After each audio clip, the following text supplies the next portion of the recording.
The following contains content that relates to death. Viewer discretion is advised.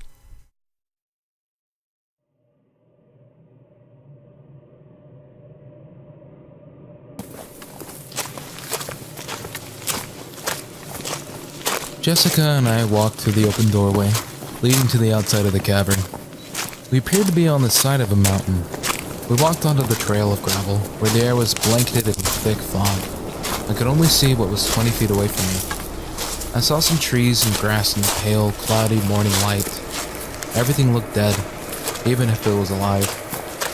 Jessica and I held hands to stay close as we ventured into the fog.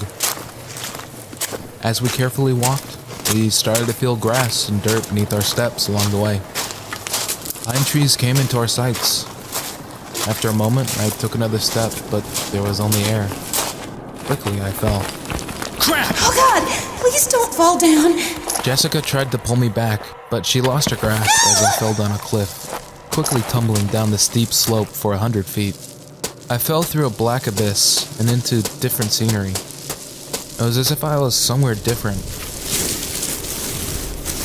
I finally rolled onto some rotten dirt, dead leaves and bark. As I got up, I saw a night sky with a full glowing orange moon, twinkling stars, and trees surrounding me that were dead. I realized that Jessica was still up there, somewhere past the sky. Jessica? Jessica? I heard nothing but the howling of the cold wind brushing up against me. I was on my own at this point.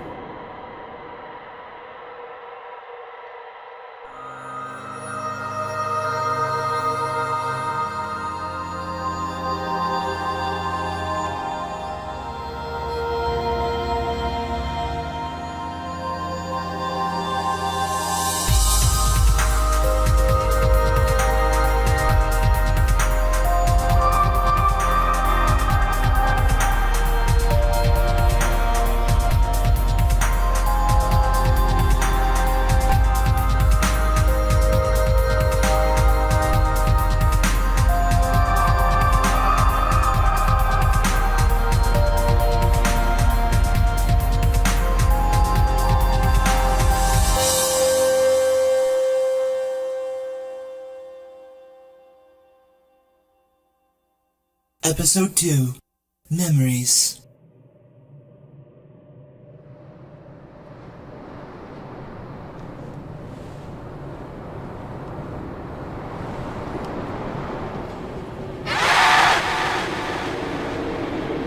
I heard a blood-curdling scream that didn't sound like anything human. I was terrified. I picked up a stick, took a deep breath, and ran as fast as I could, charging forward. As I ran, I saw the moonlight begin to fade as clouds covered the sky as if they came to life. Thunder echoed through the woods, and lightning flashed across the sky. A moment later, rain started pouring down, turning the dirt into mud.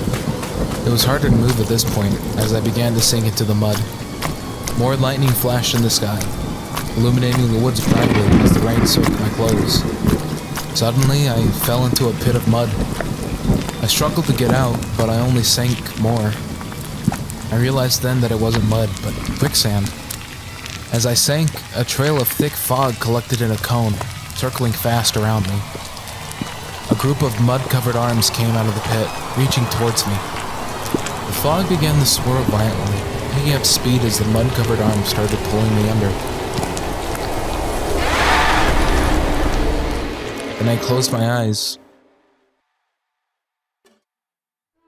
I woke up and I found myself in a bed under blankets.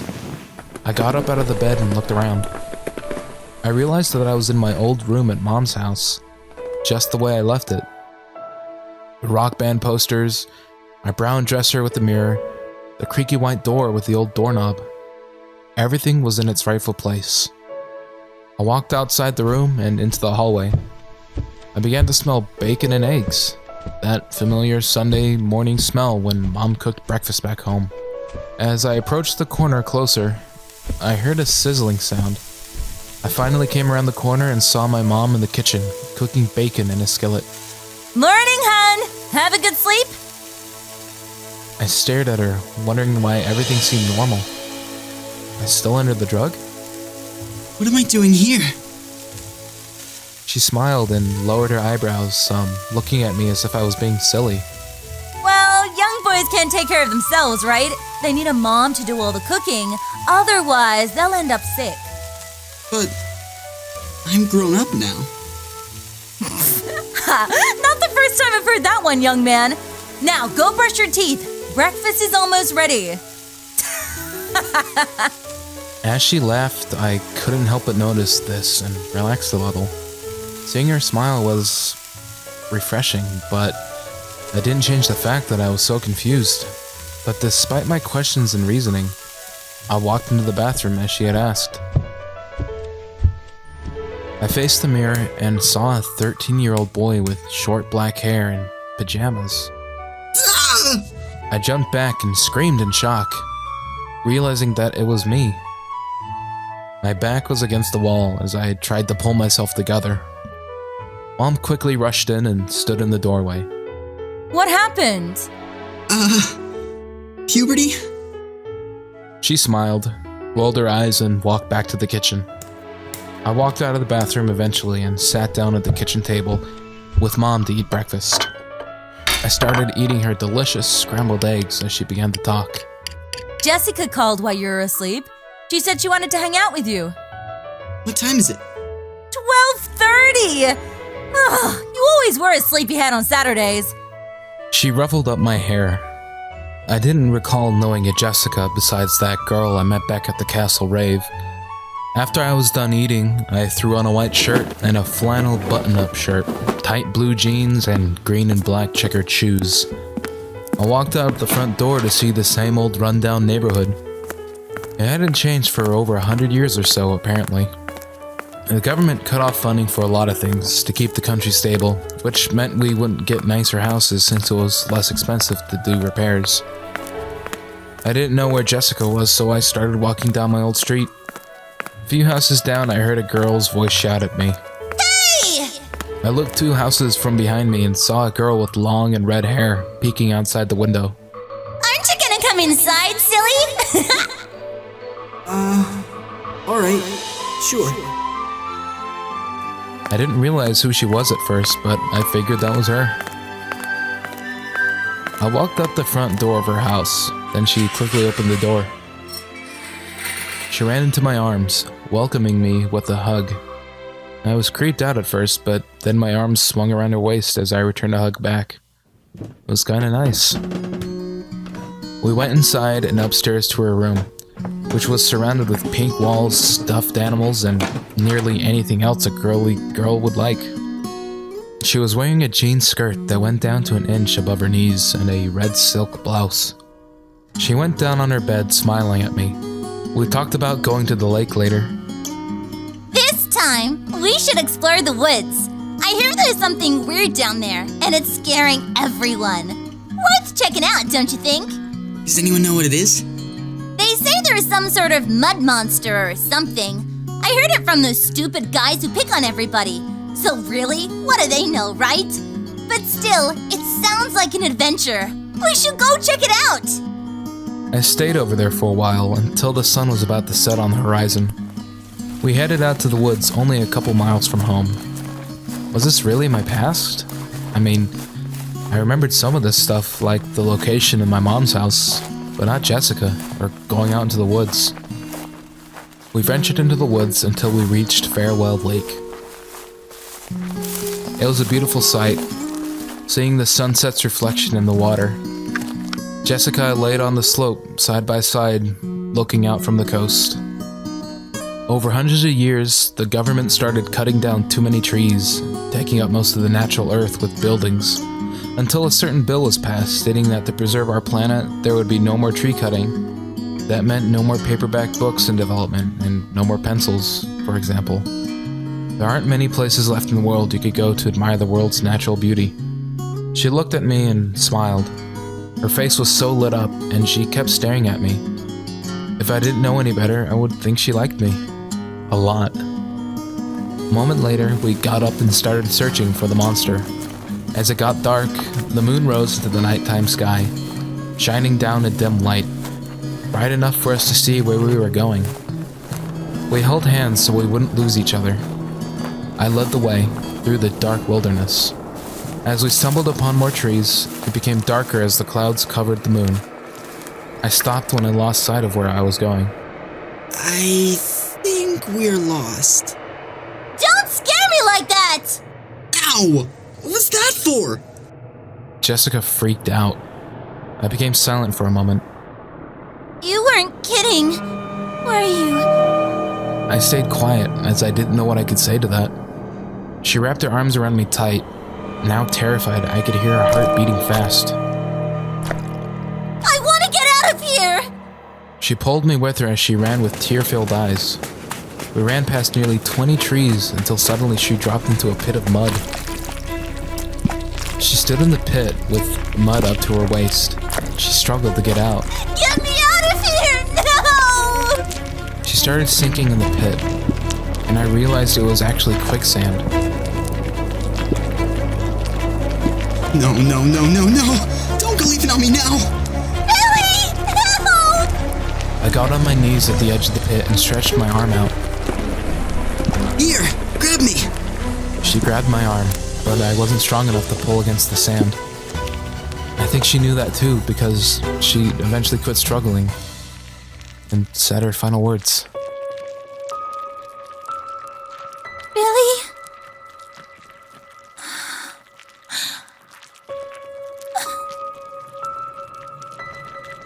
I love you. Tears ran down her face as she soon got buried under the quicksand. Her arm stopped tugging on mine, but I held on as long as I could until her arm sank in entirely.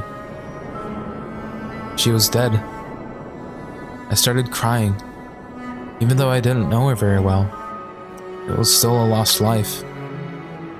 I laid down and closed my eyes, trying to escape that place. I opened my eyes to see myself laying in a graveyard.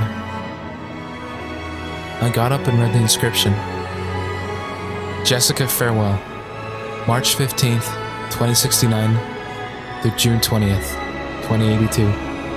At that very moment, it felt like something hit me hard as my memory came back to me. I remembered then why I forgot about these events and Jessica. This wasn't a dream. This was a flashback of forgotten memories. I knew her, and she was my best friend. I loved her. I wasn't the same after Jessica died. When I lost her, I lost myself. She got pulled out when the officials dug her up. The day after, I went to Ethan's house and took whatever he had to smoke, just to numb myself. That's how my drug addiction started. When my mom found out I was 16, she kicked me out of the house. I realized Jessica was the girl I walked with in the dungeon. That's what she would have been like if she was still alive. The lake had a different name before. Not that I can remember it, but after she died, it was named Farewell Lake. For years, the story went on. It even got twisted into sick rumors about what happened. The woods were also named after her. The fact that I remembered everything again destroyed me. The pain I used to feel came back. Behind me was a small church. I went inside. I saw stained glass windows in the dimly lit chapel. The windows depicted Jessica. I guess it was a sign that she was in a better place. I stood at the front of the aisle. I turned around and I saw her again, as I first saw her in the castle, only she was now wearing a long white sundress. I die, and this is how you live your life. You're not the boy I fell in love with. You are a man living in fear. If I were still alive, I would be disappointed in you. I understand why you're like this, but I know you, and deep down, you really don't want to live like this. You just do it so you don't end up missing me every day. You haven't lost me, silly. A part of me is always in your heart, and if you let it shine like you used to, I promise you will find someone just as wonderful to you. If you don't listen to your heart, then you'll be hopeless. Pain is what makes you human, so why run from it? I'd never felt this level of pain in all my years. Not since the day she died. Hearing her say these things to me tore me apart. Deep down, I knew without a shadow of a doubt, she was right. She slowly walked up to me, face to face, only an inch away.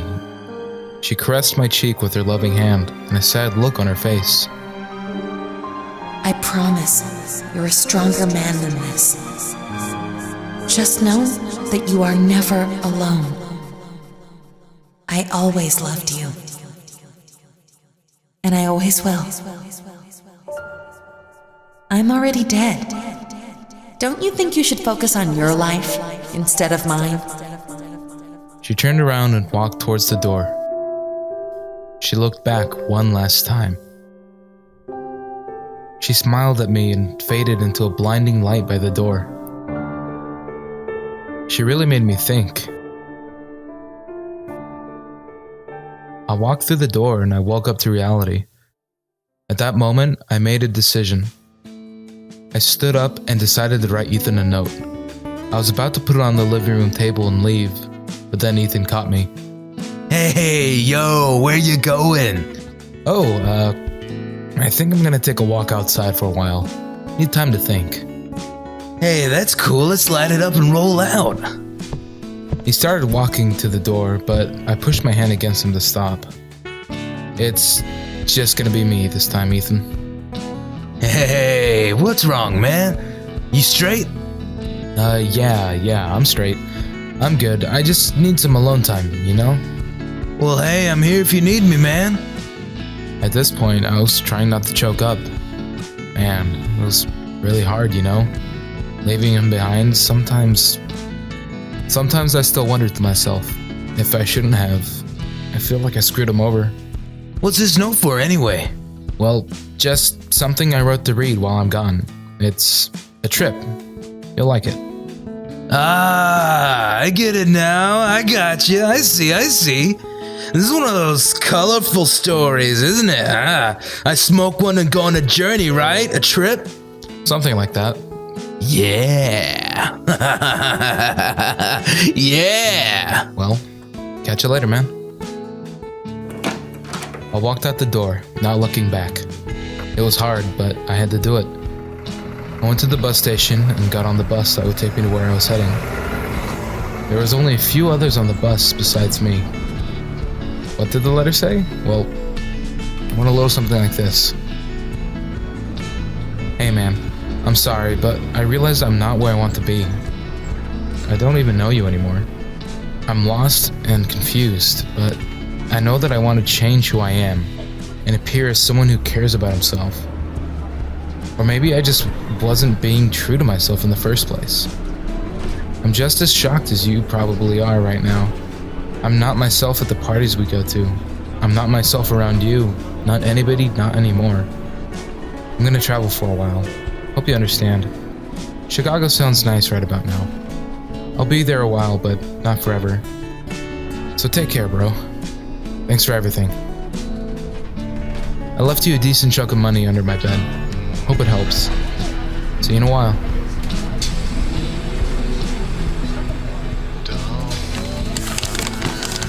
Whew, that's a bad trip.